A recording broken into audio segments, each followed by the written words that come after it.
Hi guys, मैं आपका दोस्त, आपके साथी नई सोच नई उड़ान के साथ मैं अभिषेक मौर्य। एक ही छोटी सी कहानी है। जब मैंने इसको जाना तो मैंने सोचा क्यों ना मैं अपने दोस्तों से शेयर करी जाए।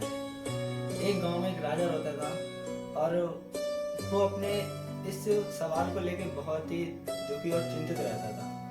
सवाल क्या था? सवाल ये था कि राजा सोचता था कि ना जाने मेरे टाइम पे ऐसे कितने व्यक्ति पैदा हुए होंगे, तो उन सब लोगों में से मैं ही राजा क्यों बना। राजा के ये सवाल बहुत ही दुखदायक होने लगा था। वो अपने मन ही मन में सोचने लगा था।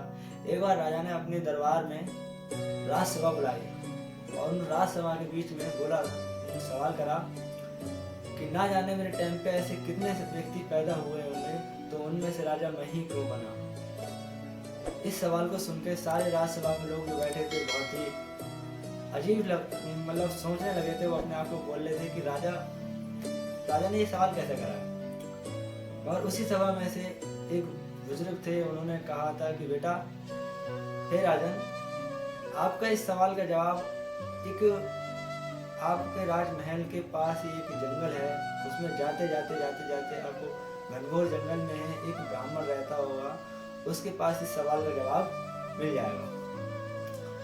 राजा अपने सवाल को लेकर बहुत ही चिंतित था। इसी कारण वो अपने उस राजमहल को छोड़ के जंगल में निकल गया। जंगल में चलते उसको एक साधु की कुटिया मिली। राजा ने ऐसा देखा कि जो साधु था वो आग के गोले खा रहा था। हे साधु, ना जाने मेरे टाइम पे ऐसे कितने व्यक्ति पैदा हुए होंगे, तो उन सब लोगों में से मैं ही राजा क्यों बना।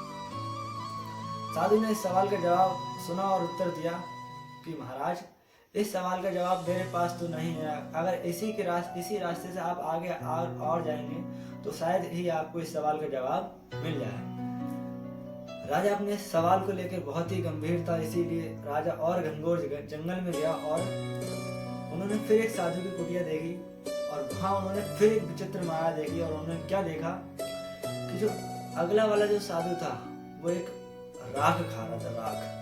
ऐसे कितने व्यक्ति पैदा हुए होंगे, तो उनमें से राजा मैं ही क्यों बना। साधु ने कहा, महाराज, इस सवाल का जवाब तो मेरे पास नहीं है, मगर हाँ, आपके राजमहल के पास ही एक साधु रहता है। आपका इस सवाल का जवाब उनके पास जरूर होगा। राजा वहां से फिर लौट के आया अपने राजमहल के पास। उन्होंने देखा कि हाँ, एक कुटिया थी। वो गए। जब उन्होंने वहां गए तो उन्होंने फिर एक नया अजीब सा दृश्य देखा। क्या देखा कि जो साधु थे वो एक मृत्यु घाट पे लेटे हुए थे, जैसे बोलते हैं अर्थी उस पे लेटे हुए थे। तो उन्होंने कहा कि हे साधु, मैं जो साधु के पास मिलके आया, यहाँ भी देखा तो बहुत ही अजीब लगा आप लोगों से मिलकर। मगर मेरा सवाल ये नहीं है, सवाल मेरा ये है कि ना जाने मेरे टाइम पे ऐसे कितने व्यक्ति पैदा हुए होंगे, तो उन सब लोगों में से मैं ही राजा क्यों बना। साधु बोले कि बैठो महाराज, आपका इस सवाल का जवाब मेरे पास है, आप ठीक जगह पे आए। तो राजा ने कहा, महाराज बताइए मेरे सवाल का जवाब। तो राजा ने कहा, बैठो मैं आपको समझाता हूँ। बहुत समय पहले की बात है, 4 भाई थे। तो 4 भाई के पास खाने के लिए लास्ट ही बार खाना बचा था। एक साधु आया था उनके पास, तो उन्होंने कहा था कि हे बच्चों, मेरे को बहुत भूख लगी है और आप मेरे को खाना दें। जब वो 4 भाई बैठे थे तो उनमें से सबसे बड़े वाले का जवाब था कि हे साधु, अगर मैं आपको खाना दे दूंगा तो मैं क्या आग खाऊंगा। साधु ने उसकी बात को ध्यान ना देके फिर से एक जवाब कहा और कहा कि हे बच्चों, मेरे को सच में बहुत भूख लगी है और मेरे को खाना चाहिए, मेरे को खाने के लिए खाना दो। उनमें से फिर दूसरे का जवाब आया कि साधु, अरे पागल हो गए हो क्या, अगर मैं आपको खाना दूंगा तो क्या मैं राख खाऊंगा। साधु ने फिर उसके सवाल को नजरअंदाज करके फिर से एक बार आवाज करी और कहा कि हे छोटे बच्चों, मेरे को खाना दो, मैं 2-3 दिन से भूखा हूँ। फिर तीसरे का जवाब आया कि हे साधु, अगर मैं आपको खाना दूंगा तो क्या मैं मृत्यु घाट पे लेटूंगा। राजा ने फिर एक बार नजरअंदाज करा और फिर एक बार कहा कि बच्चों, मेरे को सच में भूख लगी है, मैं बहुत ही भूखा हूँ और मुझे खाने के लिए खाना दो। मगर छोटे वाले ने अपनी थाली उठाई और साधु के आगे रख दी।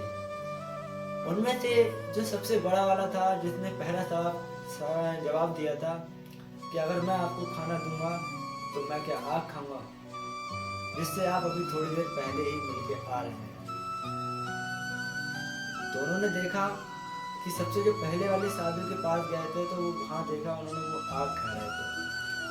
अब जैसे ही आप उसी रास्ते से दूसरे से और आगे गए होंगे तो उनमें से जो मंझला वाला था, मतलब जो संजला वाला था, तो उन्होंने कहा था आपसे कि अगर मैं आपको खाना दूंगा तो क्या मैं राख खाऊंगा।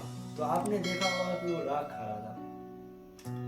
जिसमें से तीसरा मैं हूं, जिसने जवाब दिया था कि हे साधु, अगर मैं आपको खाना दे दूंगा तो क्या मैं मृत्यु घाट पे लेटूंगा। मगर उनमें से ही एक चौथा वाले जो था, जिसने साधु की बात को अपने दिल से लगाया और उनको अपने खाना, मतलब जो थाली थी, अपने आगे से साधु को दे दी। जिसमें से वो जो राजा बना, और वो राजा स्वयं आप हैं। तो किसी जमाने में वो 4 भाई हुआ करते थे, तो उन चारों में से उनके कर्मों के हिसाब से उनको फल मिला। दोस्तों, छोटी सी कहानी है मगर बहुत कुछ सिखाती है।